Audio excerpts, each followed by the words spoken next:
dos becos que foram picadas, tuas ruas que foram bandeiras, formam hoje a altaneira cidade, grande urbe das plagas mineiras. A Fundação Casa de Cultura está completando 25 anos.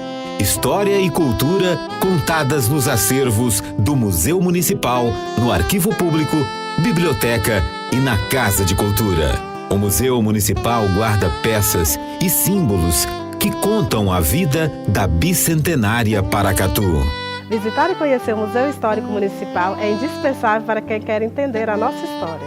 No Arquivo Público, toda a memória de Paracatu e sua gente está resguardada com registros e documentos autênticos.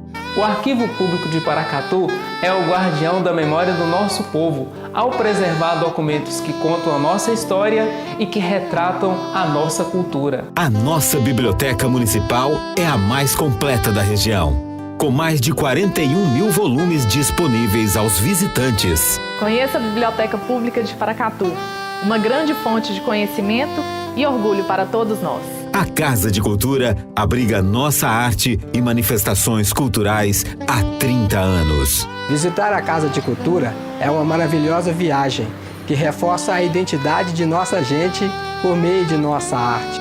Prefeitura de Paracatu. Mais trabalho, novas realizações. Guia Comercial de Paracatu. Seja visto, seja lembrado.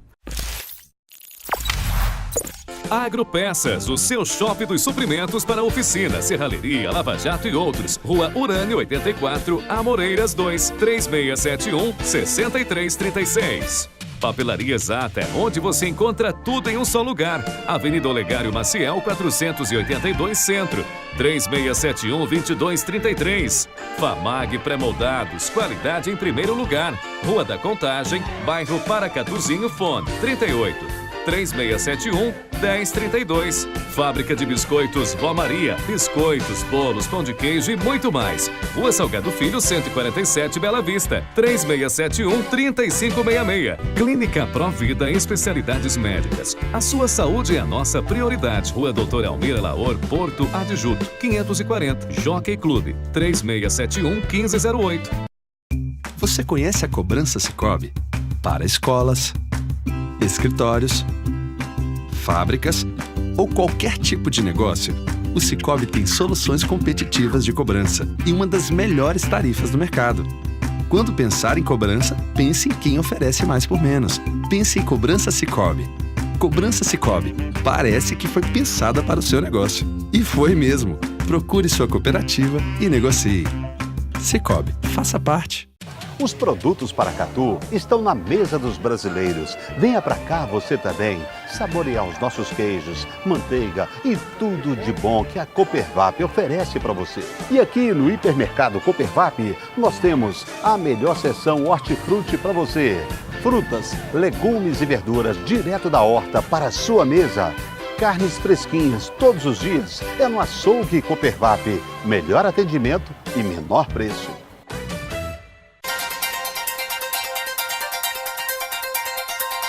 Lá, São Vicente de Paulo lança calendário 2019 para angariar recursos para melhorias da entidade. Semana do Idoso e campanha Outubro Rosa estão entre os destaques da reunião dos vereadores desta semana em Paracatu. Pesquisa mostra que 40% dos idosos no Brasil têm algum tipo de doença crônica. Nova pesquisa Ibope mostra crescimento de Jair Bolsonaro, do PSL, que agora tem 10 pontos percentuais à frente de Fernando Haddad, do PT. Redes sociais e desenvolvedores de aplicativos agora querem ajudar a proteger a saúde mental. E ainda a pesquisa recente coloca o brasileiro no topo do ranking do povo que mais acredita em fake news no mundo. Esses e outros assuntos agora no Minas Brasil Notícias.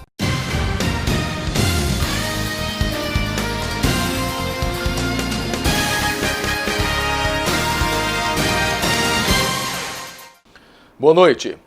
A partir de hoje, por causa das eleições, nenhum eleitor poderá ser preso a não ser por flagrante ou por crime inafiançável. Na próxima quinta-feira termina a propaganda eleitoral gratuita no rádio e na TV. Os candidatos não podem mais fazer comícios. Na sexta-feira termina a propaganda paga nos jornais e na internet.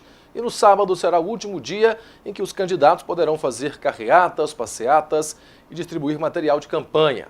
A lei seca irá variar em cada estado do país. E ainda falando em eleições, o Ibope divulgou nova pesquisa com intenção de voto para presidente. O candidato do PSL, Jair Bolsonaro, subiu 4 pontos percentuais em relação à última pesquisa e continua na frente com 31%, seguido de Fernando Haddad, do PT, que agora tem 21%. No levantamento do último dia 26 de setembro, Jair Bolsonaro estava com 27%. No de hoje, subiu e tem 31%. Fernando Haddad se manteve com 21%. Ciro Gomes oscilou de 12% para 11%. Geraldo Alckmin se manteve em 8%. Marina Silva estava com 6% e agora aparece com 4%. João Amoedo tem 3%. Álvaro Dias e Henrique Meirelles têm 2%. Cabo Daciolo tem 1%. Guilherme Boulos, Vera Lúcia, João Goulart Filho e Emael não pontuaram. Brancos e nulos somavam 11% e agora são 12%. Não sabiam ou não responderam eram 7% e agora são 5%. O Ibope ouviu 3.010 pessoas em 208 cidades entre os dias 29 de setembro e 30 de setembro. A margem de erro é de 2 pontos percentuais para mais ou para menos. O Ibope fez simulações de 4 cenários de segundo turno com o candidato Jair Bolsonaro, líder na pesquisa. Na pesquisa, Haddad e Bolsonaro aparecem empatados com 42%. Brancos e nulos são 14%. Não sabem ou não responderam são 3%. Entre Ciro Gomes e Bolsonaro, o candidato do PDT aparece com 45% e Bolsonaro 39%. Brancos e nulos somam 13%. 3% não sabem ou não responderam. Contra Geraldo Alckmin, o tucano tem 42% contra 39% de Bolsonaro. Brancos e nulos somam 17% e 3% não sabem ou não responderam. Contra Marina Silva, Bolsonaro bate a candidata da Rede com 43% a 38%. Brancos e nulos somam 17% e não sabem ou não responderam, são 2%. O Ibope também simulou na pesquisa o índice de rejeição dos candidatos. O índice de rejeição de Jair Bolsonaro se manteve em 44%. Haddad tinha 27% e agora tem 38%. Marina Silva oscilou de 27% para 25%. Geraldo Alckmin se manteve com 19%. Ciro Gomes oscilou para cima, de 16% para 18%. Henrique Meirelles, Cabo Daciolo, José Maria Emael e Guilherme Boulos têm 10% de rejeição. Vera Lúcia e Álvaro Dias têm 9% de rejeição. João Amoedo, 8%. João Goulart Filho, 7%. Nas duas últimas pesquisas, 2% disseram que votariam em qualquer um. Os que não sabem ou não responderam eram 7% e agora são 6%. E com a aproximação do primeiro turno das eleições, no dia 7 de outubro, aumenta o número de pesquisas eleitorais. Será mesmo que elas ajudam a definir o voto do eleitor? Vamos ver o que pensa o eleitor. Você baseia o seu voto nessas pesquisas? No meu caso, não. Porque o voto ele tem que ser consciente de acordo com a vida política do candidato, né? A gente não pode acreditar totalmente, né? Mas muita coisa, né? Assim, que eles falam, a gente tem que ter um pouco de confiança, né? Eles falam, tem tanto por cento, outro tem tanto por cento. Mas que chega no fim não é bem assim. Esse professor afirma que elas surgem com várias probabilidades. Muitas das vezes acabam influenciando na hora de escolher o candidato. Principalmente em uma disputa de segundo turno. Um eleitor que ele não tem nenhuma ideologia partidária, né, que ele não é tão ligado à questão partidária, talvez ele pode votar em um candidato em função do outro. Ou seja, o eleitor vota um não porque ele acha que ele não porque aquele é o preferido, mas é porque aquele tem condição de tirar o voto do outro. Então isso é possível de acontecer. E há poucos dias do primeiro turno das eleições, o número de investigações por crimes eleitorais aumentou em 50%, segundo a Polícia Federal. Por isso foi criado o Centro Integrado de Comando e Controle das Eleições. A experiência do Brasil na organização de grandes eventos como Copa do Mundo e Olimpíadas está agora a serviço das eleições.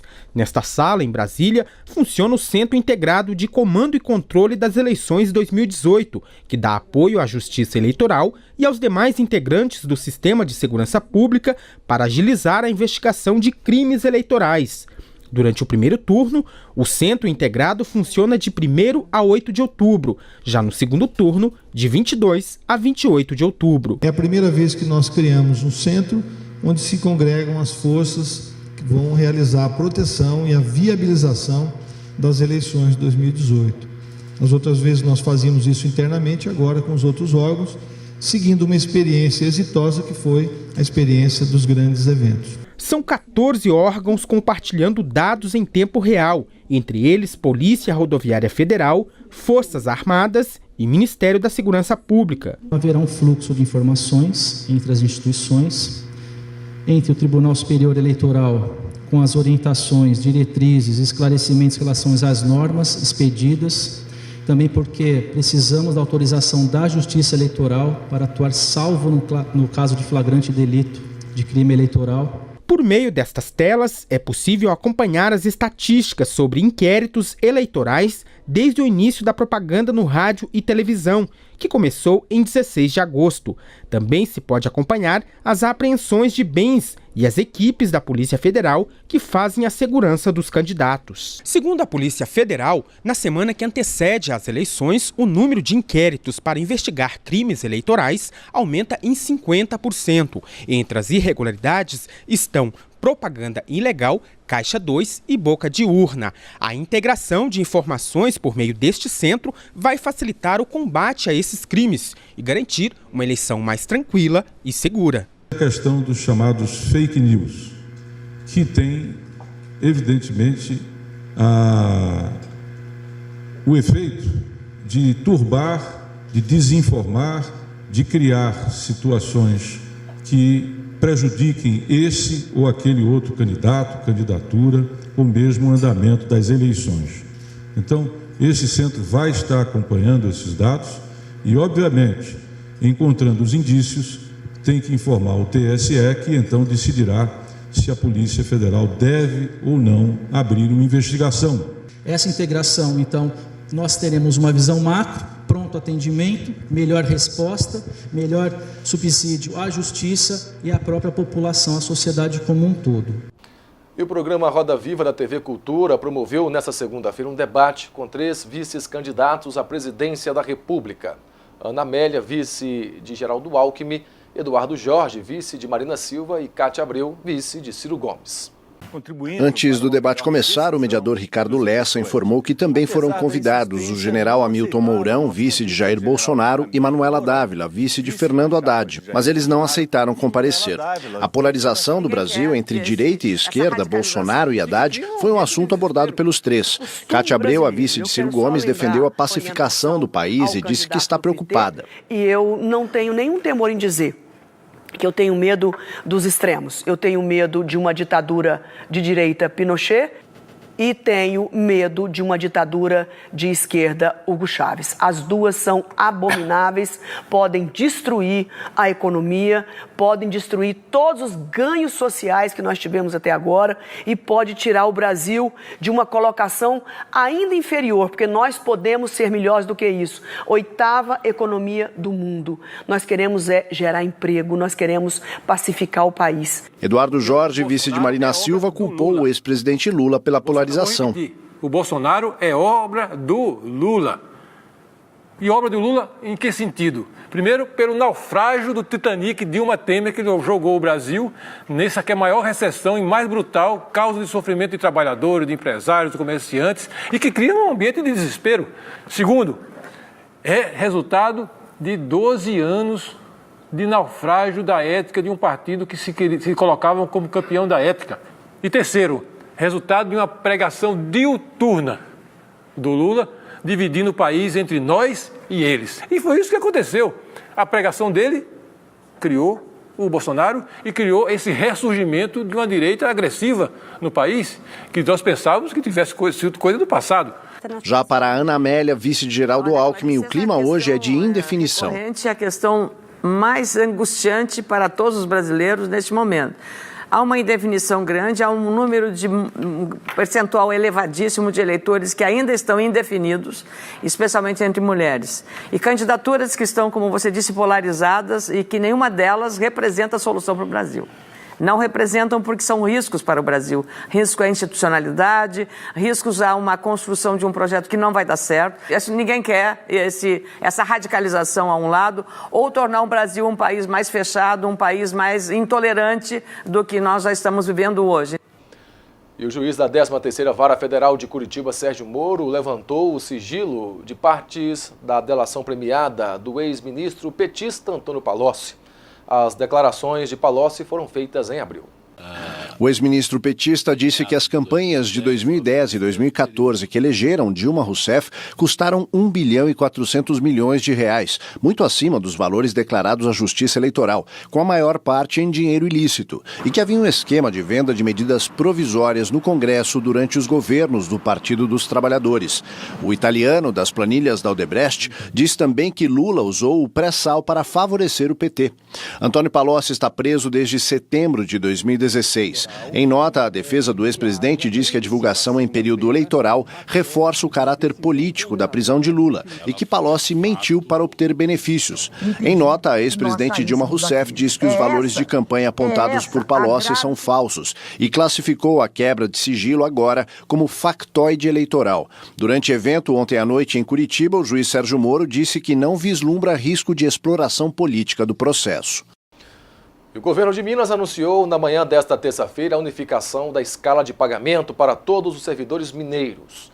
Os salários de outubro, pelo mês trabalhado em setembro, serão depositados nos dias 11 e 26. Desta vez, igualmente para funcionários da segurança, saúde, educação e demais carreiras. Além de reforçar que as datas serão cumpridas, o secretário de Governo em exercício, Francisco Eduardo Moreira, afirmou que a folha de pagamento de novembro e de dezembro e o 13º dos servidores estão garantidos. De acordo com o formato definido, no dia 11 de outubro, os servidores recebem até R$ 3.000. Isso vale para funcionários ativos e inativos. No dia 26 de outubro, o governo paga o restante dos salários. E no próximo bloco, aumenta para 1.234 o número de mortos após o terremoto seguido de tsunami na Indonésia. 3 cientistas levam o Nobel da Física por estudos no campo da tecnologia laser. E ainda na segunda reportagem da série sobre a Constituição Federal, você verá a importância da Lei Magna como parte da redemocratização do Brasil. Os detalhes já já. Neste domingo, Cidade de Prêmios está demais e preparou uma premiação imperdível para você. Doando apenas R$5, você concorre a uma bolada de R$1.000 no primeiro e no segundo prêmio, uma Honda Pop no terceiro prêmio e no quarto prêmio tem uma linda Honda Fan 0 km e mais 20 prêmios no valor de R$100 cada no Giro da Sorte. E tudo isso por apenas R$5. É neste domingo às 10 horas da manhã ao vivo pela TV Minas Brasil. Cidade de Prêmios. É bom ter uma administração parceira do homem do campo. Depois de 30 anos de espera, os moradores da aldeia de cima finalmente viram ser construídas as tão sonhadas pontes. Há tempos precisava dessas 2 pontes, tão lindas como ficou, né? Então, isso aí traz prosperidade para a região. Todo mundo sente aquela confiança porque foi uma obra bem feita, bem concluída. Era ponte de madeira muito ruim, caminhão pesado não tinha possibilidade de passar. Agora ficou do jeito que estava precisando de ser. Batizadas de pontes Jorge Arida Vasconcelos e Raul Pérez da Silva, as obras resolvem problemas antigos da região. Já caí em pinguela, já rodou lata de leite, já rodou cavalo. E hoje, graças a Deus, nós estamos sendo privilegiados com essas pontes. Já as pontes para a comunidade é muito importante, porque nós precisávamos dessas pontes. A prefeitura já entregou 16 pontes e outras 4 serão entregues, confirmando o nosso compromisso com o homem do campo. Prefeitura de Paracatu, mais trabalho, novas realizações. A visão é o sentido mais importante do ser humano, mas pode ter hora que enxergar fica difícil. Nessas horas você pode contar com o Hospital Oftalmológico de Paracatu. Consultas, exames e cirurgias com profissionais altamente qualificados. Contamos com os mais modernos aparelhos e um centro cirúrgico completamente equipado para cuidar dos seus olhos. Visite anualmente o seu oftalmologista e veja o mundo com bons olhos. Hospital Oftalmológico de Paracatu. Nossos profissionais só têm olhos para você. Você conhece a cobrança Sicoob? Para escolas, escritórios, fábricas ou qualquer tipo de negócio, o Sicoob tem soluções competitivas de cobrança e uma das melhores tarifas do mercado. Quando pensar em cobrança, pense em quem oferece mais por menos. Pense em Cobrança Sicoob. Cobrança Sicoob. Parece que foi pensada para o seu negócio. E foi mesmo. Procure sua cooperativa e negocie. Sicoob, faça parte. Fundação Casa de Cultura. 25 anos fazendo história. A Casa de Cultura tem oficinas de teatro, música, desenho e pintura, artesanato, o grupo de bordadeiras, capoeira e zumba. Tradição e cultura que se fortalecem através da arte. Eu sou apaixonado por teatro. Saber pintar sempre foi um sonho. Bordar é uma arte. Prefeitura de Paracatu. Mais trabalho, novas realizações.